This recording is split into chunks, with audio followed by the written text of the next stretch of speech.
ஒரு பையன் வந்து அவன்கிட்ட போயிட்டு கேட்குறாங்க ஈஸியாக, ஏன்ப்பா எப்பவுமே சோகமாக இருக்க, ஏன்ப்பா ரொம்ப டவுனாக ஒரு மாதிரி ஆளே உடஞ்சிட்டியடா, எப்படி இருந்தா ஏன்டா அப்படி ஆகிட்ட அப்படின்னு கேட்குறாங்க.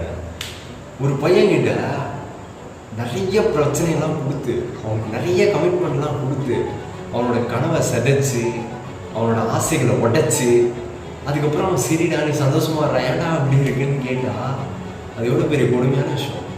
நினச்சி பாருங்க, ஒரு பொண்ணு வந்து அது வேலைக்கு போனாலும் போகலனாலும் எந்த பிரச்சனையும் இந்த சொசைட்டியில் எந்த பிரச்சனையும் கிடையாது. ஐயோ ஒரு பையனாக இருக்கான் அப்படின்னா அவன் படித்தே ஆகணும், அவன் வேலைக்கு போயே ஆகணும், அவன் பணம் சம்பாரிச்சே ஆகணும், அவன் ஏதோ ஒரு விஷயத்த அவன் ஜெயிச்சே ஆகணும் அப்படின்னு இந்த சொசைட்டி சொல்லியிருக்கு.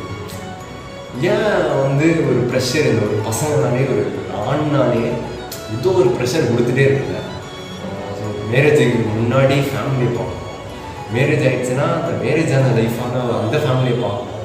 ஒரு பெரிய டார்ச்சராக இல்லை போட்டு ஒரு பையனை போட்டு எதுக்கு இதெல்லாம், ஏன் இதெல்லாம் பண்ணியே ஆகணுமான்னா, இல்லை நம்ம பணம் சம்பாரிச்சா ஆகணுமா, இல்லை பணம் நிறையா சம்பாரிச்சிட்டா சாகவே மாட்டோமா, இல்லை இதெல்லாம் பண்ணலன்னா நம்ம ஒரு வேஸ்ட்டா, இல்லை இதுக்கு தான் பிறந்திருக்கோமா, எதுக்கு பிறந்திருக்கோம், இதெல்லாம் தெரில. எனக்கு கூட கேள்வி கேட்டு எனக்குள்ளேயே ஒரு கோபமாக இருக்குது.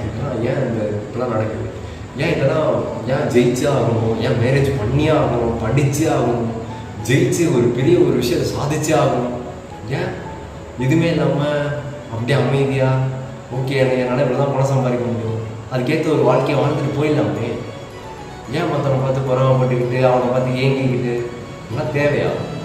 நம்மளால் எவ்வளோ முடியுமோ நம்ம சக்திக்கு எவ்வளோ இருக்கும் அவ்வளோதான், அதான் லைஃபு.